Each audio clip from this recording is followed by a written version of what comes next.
এক মহাগ্রন্থ সম্পর্কে জানব, যা মানবজাতির জন্য হিদায়াতের আলো। এটি আমাদের জানায় সঠিক পথ, সুন্দর চরিত্র এবং সফল জীবনের নির্দেশনা। মহান আল্লাহর পবিত্র বাণী আল কুরআনের পরিচয় ও গুরুত্ব জানার মাধ্যমে আমরা নিজেদের জীবনকে আলোকিত করার অঙ্গীকার করব, ইনশাআল্লাহ। বইয়ের ৪৪ নম্বর পৃষ্ঠা খুলো, শুনবে এবং বইয়ের পাতায় চোখ রাখবে। তৃতীয় অধ্যায়, কুরআন ও হাদিস শিক্ষা। কুরআন মজিদ হল মহান আল্লাহর পবিত্র বাণী, আর মহানবী হজরত মুহাম্মদ সাল্লাল্লাহু আলাইহি তাআলা ওয়াসাল্লাম এর বাণী। কর্ম ও মৌনসম্মতিকে বলা হয় হাদিস। কুরআন মজিদ ও হাদিস শরীফ হল ইসলামের প্রধান দুটি উৎস। মহানবী সাল্লাল্লাহু আলাইহি তাআলা ওয়াসাল্লাম বলেন, আমি তোমাদের নিকট দুটি জিনিস রেখে যাচ্ছি, যা আঁকড়ে ধরলে, মেনে চললে, তোমরা কখনো পথভ্রষ্ট হবে না। এই দুটি হল আল্লাহর কিতাব, আল কুরআন, ও তার রাসূলের সুন্নাত, মুসলিম। এই অধ্যায় শেষে আমরা আল কুরআনের পরিচয় ও গুরুত্ব বর্ণনা করতে পারব। আল কুরআন তিলাওয়াতের গুরুত্ব ও ফজিলত ব্যাখ্যা করতে পারব। তাজবিদের গুরুত্ব ব্যাখ্যা করতে পারব ও মাখরাজ আয়ত্ত করে বিশুদ্ধভাবে কুরআন পাঠ করতে সক্ষম হব। কুরআনের নির্ধারিত ৫টি সূরা অর্থসহ মুখস্থ বলতে ও মূল বক্তব্য ব্যাখ্যা করতে পারব। নির্ধারিত ৫টি সূরার পটভূমি, শানে নুজুল ব্যাখ্যা করতে পারব। মুনাজাতমূলক, প্রার্থনামূলক ৩টি আয়াত অর্থসহ বলতে পারব। হাদিসের পরিচয় ও গুরুত্ব এবং নৈতিক গুণাবলী বিষয়ক দুটি হাদিসের অর্থসহ শিক্ষা বর্ণনা করতে পারব। মুনাজাতমূলক দুটি হাদিস অর্থসহ পড়তে, বলতে ও ব্যাখ্যা করতে পারব। হাদিসের আলোকে নৈতিক ও মানবিক মূল্যবোধের পরিচয় ও গুরুত্ব বর্ণনা করতে পারব। পাঠ ১, আল কুরআনের পরিচয়। পরিচয়। কুরআন মজিদ সর্বশেষ ও সর্বশ্রেষ্ঠ আসমানি কিতাব। এটি মহান আল্লাহর বাণী। মানবজাতির হিদায়াতের জন্য আল্লাহ তাআলা শেষ নবী হজরত মুহাম্মদ সাল্লাল্লাহু আলাইহি তাআলা ওয়াসাল্লাম এর উপর এ কিতাব নাজিল করেন। আল্লাহ তাআলার পরিচয়, তার গুণাবলী, ঈমান ও ইসলামের সকল বিষয় এতে বর্ণনা করা হয়েছে। এতে রয়েছে জ্ঞানবিজ্ঞানের সারকথা। কোন পথে চললে মানুষ সফলতা লাভ করবে তাও এতে বলে দেওয়া হয়েছে। এটি মহান আল্লাহর পবিত্র বাণী। আজ পর্যন্ত এটি অবিকৃত রয়েছে।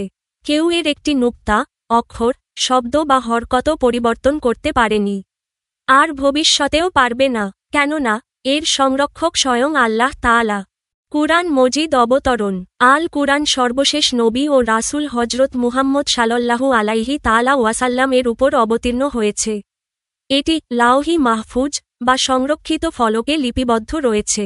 আমাদের প্রিয় নবী হজরত মুহাম্মদ সাল্লাল্লাহু আলাইহি তাআলা ওয়াসাল্লাম আরব দেশের মক্কা নগরে জন্মগ্রহণ করেন। সেখানকার লোকজন ছিল মূর্তিপূজক।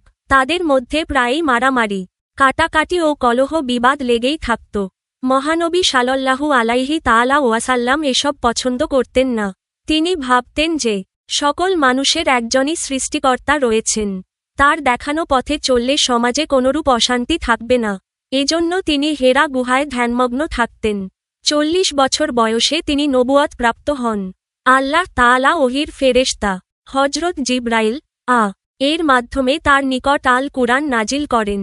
এই সময় আল কুরআনের সূরা আল আলাকের প্রথম ৫টি আয়াত নাজিল হয়। পরবর্তীকালে প্রয়োজন অনুসারে কুরআনের নানা আয়াত নাজিল করা হয়।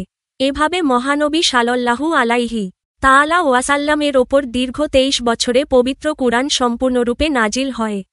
আল কুরআনের বৈশিষ্ট্য। আল কুরআন সর্বশেষ আসমানি কিতাব। আল্লাহ তাআলা সর্বমোট ১০৪ খানা আসমানি কিতাব নাজিল করেছেন। এগুলোর মধ্যে ১০০ খানা ছোট কিতাব। এগুলোকে বলা হয় সহিফা। আর ৪ খানা বড়। এগুলো হল তাওরাত, জাবুর, ইনজিল ও কুরআন। আল কুরআন হল সর্বশেষ আসমানি গ্রন্থ। এরপর আর কোনো কিতাব আসবে না। কুরআন মজিদ সর্বশ্রেষ্ঠ গ্রন্থ। এতে দ্বীনের যাবতীয় বিষয় বর্ণনা করা হয়েছে। মানুষের জীবনে যেসব সমস্যার উদ্ভব হয়ে থাকে তার সমাধানের ব্যাপারে এতে নির্দেশনা রয়েছে। পূর্ববর্তী আসমানি কিতাবসমূহের মূল শিক্ষাও এতে বর্ণিত হয়েছে। সুতরাং আল কুরআন সর্বশ্রেষ্ঠ কিতাব। আল কুরআন আল্লাহ তাআলার বাণী। এর ভাব ও ভাষা অনন্য ও অপূর্ব।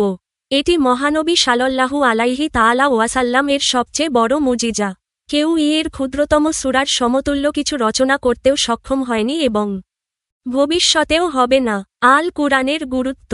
আল কুরআন জ্ঞানসমূহের ভাণ্ডার। এতে রয়েছে আল্লাহ তায়ালার পরিচয়, তার গুণাবলীর বর্ণনা, তার ক্ষমতা ও নিয়ামতসমূহের বর্ণনা।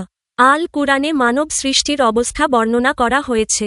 সৌরজগৎ, আসমান জমিন, নক্ষত্ররাজি, পাহাড়, পর্বত সবকিছু সম্পর্কেই এতে উল্লেখ করা হয়েছে। পূর্ববর্তী জাতিসমূহের ঘটনা, নবী রাসূলগণের বিবরণ, পুণ্যবান ও পাপীদের অবস্থা ইত্যাদিও আল কুরআনে বর্ণনা করা হয়েছে। আল কুরআনে নানারকম বিধিবিধান ও আইনকানুন বর্ণিত হয়েছে। এটি সত্য ও মিথ্যার পার্থক্যকারী। কিভাবে চললে মানুষ দুনিয়া ও আখিরাতে শান্তি লাভ করবে এর দিকনির্দেশনাও আল কুরআনে দেওয়া আছে। আল কুরআন সর্বশেষ ও সর্বশ্রেষ্ঠ আসমানি কিতাব। এতে দিনের সকল কিছুর জ্ঞান সন্নিবেশিত আছে। আল কুরআনের জ্ঞান অর্জন করা আমাদের সকলের একান্ত কর্তব্য। সুতরাং আমরা আল কুরআন পড়ব এবং এর নানাবিধ জ্ঞান অর্জন করব। আল কুরআনের পরিচয় সংক্ষিপ্ত পরিচয়। আল কুরআন সর্বশেষ ও সর্বশ্রেষ্ঠ আসমানি কিতাব। এটি মহান আল্লাহর বাণী, যা মানবজাতির হিদায়াতের জন্য নাজিল করা হয়েছে। এতে আল্লাহ তায়ালার পরিচয়, তার গুণাবলী, ঈমান আকিদা, ইবাদত ও মানবজীবনের সকল দিকনির্দেশনা বর্ণিত হয়েছে। কুরআন আজ পর্যন্ত অবিকৃত রয়েছে এবং কিয়ামত পর্যন্ত অবিকৃত থাকবে, কারণ এর সংরক্ষক স্বয়ং আল্লাহ তাআলা। কুরআন মজিদের অবতরণ। আল কুরআন নাজিল হয় সর্বশেষ নবী হজরত মুহাম্মদ সাল্লাল্লাহু আলাইহি তাআলা ওয়াসাল্লাম এর ওপর। এটি লাওহে মাহফুজে সংরক্ষিত ছিল। নবীজি সাল্লাল্লাহু আলাইহি তাআলা ওয়াসাল্লাম আরবের মক্কা নগরে জন্মগ্রহণ করেন। সমাজের অন্যায় অবিচার ও মূর্তি পূজা দেখে তিনি চিন্তামগ্ন থাকতেন। তিনি প্রায়ই হেরা গুহাতে ধ্যান করতেন। 40 বছর বয়সে তিনি নবুয়ত প্রাপ্ত হন। আল্লাহ তাআলা ফেরেশতা হজরত জিবরাইল এর মাধ্যমে তার নিকট কুরআনের প্রথম আয়াতসমূহ নাজিল করেন। প্রথমে সূরা আল আলাক এর প্রথম 5 আয়াত অবতীর্ণ হয়। এরপর ধীরে ধীরে 23 বছরে সম্পূর্ণ কুরআন নাজিল হয়। আল কুরআনের বৈশিষ্ট্য। এটি সর্বশেষ আসমানি কিতাব। পূর্বে নাজিলকৃত বড় 4টি কিতাব হল তাওরাত, জাবুর, ইনজিল, আল কুরআন। কুরআন সর্বশ্রেষ্ঠ গ্রন্থ এবং পূর্ববর্তী কিতাবসমূহের মূল শিক্ষার সমন্বয়ে এতে রয়েছে। এটি মহানবী সাল্লাল্লাহু আলাইহি তাআলা ওয়াসাল্লাম এর সর্বশ্রেষ্ঠ মুজিজা। কেউ এর ক্ষুদ্রতম সূরার সমতুল্য কিছু রচনা করতে পারেনি এবং পারবেও না। আল কুরআনের গুরুত্ব। আল কুরআন জ্ঞানের ভাণ্ডার। এতে রয়েছে আল্লাহ তায়ালার পরিচয় ও গুণাবলী, সৃষ্টিজগতের বিবরণ, নবী রাসূলদের কাহিনী, পূর্ববর্তী জাতিসমূহের ঘটনা, মানবজীবনের বিধিবিধান ও আইন। এটি সত্য ও মিথ্যার পার্থক্যকারী, দুনিয়া ও আখিরাতে সফলতার পথনির্দেশক। তাই আমাদের প্রত্যেকের কর্তব্য নিয়মিত কুরআন তিলাওয়াত করা, অর্থ ও ব্যাখ্যা বুঝে পড়া, কুরআনের শিক্ষা অনুযায়ী জীবন পরিচালনা করা। আপনারা আমাদের ভুলগুলো কমেন্টে জানাতে পারেন। যদি উপকৃত হন, তবে সাবস্ক্রাইব করুন, ভিডিওটি শেয়ার করুন এবং বন্ধুদের সঙ্গে জানিয়ে দিন। আমাদের আয়োজন এমনভাবে পরিকল্পনা করা হয়েছে যাতে শিক্ষার্থীরা কোনো গাইড বই ছাড়াই নিজস্বভাবে আনন্দের সঙ্গে শিখতে পারে এবং জ্ঞান অর্জন করতে পারে। ধন্যবাদ।